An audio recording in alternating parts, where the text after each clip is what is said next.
আসসালামু আলাইকুম। কেমন আছেন সবাই? কেমনই থাকবেন এই গরমে? প্রচণ্ড গরম, তাই না? বাইরে গেলে হচ্ছে ঘাম হয়, প্রচুর অস্বস্তি। তার মধ্যে তো আবার বিভিন্ন রোগ জীবাণু লেগেই আছে। এই দেখুন না, আমি মাত্র চেম্বারে আসলাম, ঘামাতে ঘামাতে পুরো অস্থির। চলুন না তাহলে আজকে অতিরিক্ত গরমের রোগ জীবাণু, বিভিন্ন রোগ এবং কি কি করণীয় এগুলো নিয়ে আমরা একটু আলোচনা করি। তার আগে আমার পরিচয় দিচ্ছি, আমি ডক্টর সজল কুমার মিত্র, এফসিপিএস মেডিসিন ট্রেনি হিসেবে ঢাকা মেডিকেল কলেজ এবং হসপিটালে কর্মরত আছি। আর এখানে প্রতিনিয়ত চেম্বার করছি প্রতি শনি, সোম, বুধ, শুক্র সন্ধ্যা 6টা থেকে সন্ধ্যা 8টা পর্যন্ত। তাহলে আজকে বিষয়বস্তু হচ্ছে অতিরিক্ত গরমের রোগসমূহ এবং আমাদের করণীয়। কি কি হতে পারে এই অতিরিক্ত গরমে? মারাত্মক মারাত্মক রোগ যেমন হচ্ছে হিট স্ট্রোক হতে পারে, এটা খুবই মারাত্মক এবং বর্তমানে খুবই আমরা দেখছি যে আশেপাশে এটা প্রচুর হচ্ছে আর কি। এছাড়া আপনার ডায়রিয়া, টাইফয়েড, তাছাড়া আপনার জন্ডিস এবং বিভিন্ন রকম আপনার পানিবাহিত বা হচ্ছে আপনার ঘামের কারণে, অতিরিক্ত ঘামের কারণে ঠান্ডা, জ্বর, কাশি এগুলো তো লেগেই আছে। তাহলে আমরা সিকোয়েন্স অনুযায়ী একটার পর একটা আপনাদের সামনে তুলে ধরি, যাতে আপনারা সতর্ক হয়ে পরবর্তীতে এবং এই রোগগুলো সম্পর্কে মোটামুটি প্রিভেনশন একটা পরিকল্পনা করতে পারেন। হিট স্ট্রোক খুব বর্তমানে একটা খুবই একটা পরিচিত একটা নাম হয়ে গেছে। একটু গল্প আকারই বলি চলুন। মনে করেন দুজন বন্ধু আপনারা ঘুরতে গেলেন। একজন বন্ধু দেখলেন সূর্যের প্রচণ্ড তাপে তার খুবই অস্থির লাগছে। একটু পরে তার হচ্ছে বুক ধড়ফড় করা শুরু করলো, তার শ্বাস দেখলেন খুব দ্রুত হয়ে গেল এবং সাথে সাথে তার পালপিটেশন হচ্ছে, সে হচ্ছে অজ্ঞান হয়ে যাওয়ার মতো অবস্থা। এরকম যদি দেখেন তাহলে বুঝে নেবেন যে সে হচ্ছে হিট স্ট্রোকের দিকে যাচ্ছে। তখন আপনার কি করণীয়? অবশ্যই আপনি দ্রুত ডাক্তারের কাছে বা যে কোনো নিকটবর্তী হসপিটালে খুব দ্রুত নিয়ে যাবেন, কিন্তু তার আগেও আপনার কিছু করণীয় আছে যেগুলো প্রাথমিক অবস্থায় পেশেন্টকে আপনার বা রোগীকে আপনার মৃত্যুর হাত থেকে বা খারাপের দিক থেকে রক্ষা করবে। হসপিটালে নেওয়ার আগে তাহলে আমরা কি করব? তাহলে আপনি তখন আপনার ওই বন্ধুকে অবশ্যই গরম থেকে ঠান্ডায়, মানে যেখানে আপনার গাছ আছে বা হচ্ছে আপনার ছায়া ঘেরা কোনো জায়গায় অবশ্যই নিয়ে যাবেন। এবং তাকে কি করবেন? বসিয়ে রাখবেন না, তাকে অবশ্যই শুয়ে দেবেন এবং তার পা একটু উপরে করে দেবেন, যাতে তার সার্কুলেশন ব্রেনে যায়। ব্রেনে তার সার্কুলেশন গেলে তখন হচ্ছে অনেকটা সে আগের থেকে বেটার ফিল করবে এবং সার্কুলেশন বাড়বে। তারপর নেক্সট আপনি কি করবেন? নেক্সট হচ্ছে তার শরীরের যে জামা কাপড় যেগুলো মানে পরনে ছিল, যতদূর পর্যন্ত খোলা যায় আপনি তার শরীর থেকে জামা কাপড়গুলো সরিয়ে নেবেন। এতে তার তাপমাত্রা, টেম্পারেচার, ভিতরে যে টেম্পারেচার, কোর টেম্পারেচার, যে টেম্পারেচারটা আছে, কিছু টেম্পারেচারও তার হচ্ছে কমে যাবে।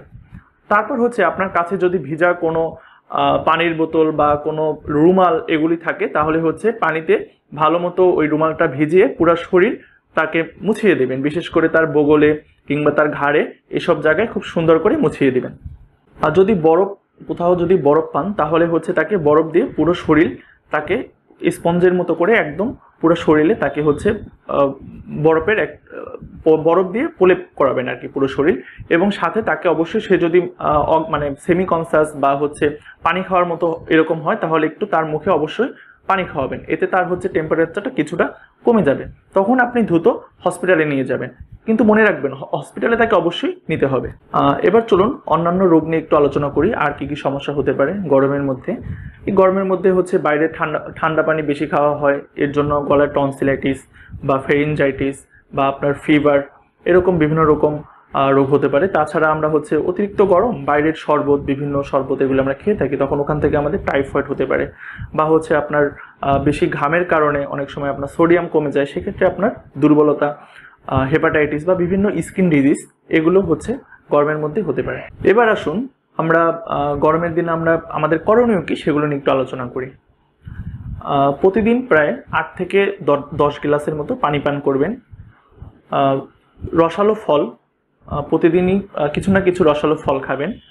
চিনি, দুধ, ডিম এ জাতীয় যেগুলো হচ্ছে আমাদের শরীরে তাপ উৎপাদন করে, এগুলো খাবার একটু কমিয়ে দিতে হবে বা পরিমাণ মতো খেতে হবে, কারণ এগুলো শরীরে তাপ উৎপাদন করে, যেগুলো আপনার গরমে আরও অস্বস্তি দিতে পারে।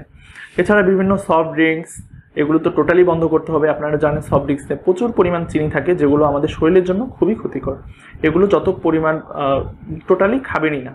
চা কফি এগুলো কমিয়ে দেবেন। কাজের পরিমাণটা একটু কমিয়ে দিতে হবে। যদি যাদের বাসায় এসি আছে তারা এসির মধ্যে থাকার চেষ্টা করবেন। এবং আমাদের তো সবার ঘরে আর এসি নেই, আমরা হচ্ছে মধ্যবিত্ত আসলে। যাদের এসি নেই তারা হচ্ছে মোটামুটি আপনার ফ্যানের নিচে বা হচ্ছে আপনার যেখানে ঠান্ডা পরিবেশ সেখানে থাকার একটু চেষ্টা করবেন। তাছাড়া যদি বাইরে যেতেই হয় সেক্ষেত্রে আপনার ছাতা কিংবা টুপি এসব ইউজ করতে পারেন। গরমের দিনে একটু ঢিলাঢালা জামা কাপড় পরার চেষ্টা করবেন। এবং যাদের বাসায় এসি আছে তারা সবসময় হচ্ছে আপনি এসি থেকে সাপোজ আপনি এসি থেকে এখন রুম থেকে বের হবেন, আপনি এসিটা কিছু সময়ের জন্য একটু বন্ধ রাখেন যাতে আপনার শরীরটা বাইরের যে টেম্পারেচার আছে ওটার সাথে অ্যাডাপ্ট হয় এবং তারপর আপনি বাইরে যান। আবার সেমই কথা, আপনি যখন হচ্ছে গরম থেকে হঠাৎ করে রুমে আসবেন আপনি সাথে সাথে এসি চালু না করে আপনি আবার একটু ফ্যানের নিচে বসুন বা একটু আপনি শরীরের সাথে অ্যাডজাস্ট হতে দিন, তারপর আস্তে আস্তে এসিটা ছাড়ুন। এতে আপনার শরীরের সাথে অ্যাডাপ্টেশনের যে ব্যাপারটা ওটা আপনার অ্যাডজাস্ট হয়ে যাবে। এবার আসি গরমের দিনে ব্যায়াম কিভাবে করব। ব্যায়াম করলেই তো ঘাম হয়, শরীর দুর্বল লাগে, তা বলে কি আমরা ব্যায়াম করব না? ডায়াবেটিস পেশেন্ট আছে আমাদের পরিবারে অনেকের, তারা কি ব্যায়াম করবে না? হ্যাঁ, ব্যায়াম অবশ্যই করবে। যারা জিমে যান তারা তো অবশ্যই এসির মধ্যে ব্যায়াম করেন, সো তাদের খুব একটা সমস্যা হয় না। কিন্তু যারা আমরা ঘরে বসে ফ্রি হ্যান্ড এক্সারসাইজ বা হাঁটাহাঁটি করি তারা কি করব? তারা হচ্ছে আমরা বিকালে যখন হচ্ছে আপনার রোদের তাপমাত্রাটা কমে যায় বা আপনার একদম সকালে যখন খুব একটা টেম্পারেচার থাকে না তখন আমরা ব্যায়াম করতে পারি।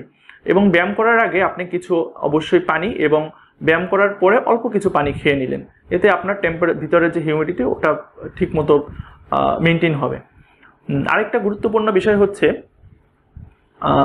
এখন যেহেতু গরমের সিজন, আমাদের যেমন কষ্ট হচ্ছে বাইরের যে পশু পাখি আছে তাদেরও কিন্তু সেম কষ্ট হচ্ছে। তো আপনারা হচ্ছে একটু বাইরে কোনো কৌটায় একটু পানি রেখে বাইরে একটু পশু পাখির জন্য রাখতে পারেন, যারা তাদেরও একটু সুবিধা হয়। তাহলে সবাই ভালো থাকুন, আজকে এ পর্যন্তই। সবাই রোগমুক্ত থাকুন, সুস্থ থাকুন। আপনাদের সুস্বাস্থ্য এবং হচ্ছে সুন্দর জীবন কামনা করে শেষ করছি। ধন্যবাদ।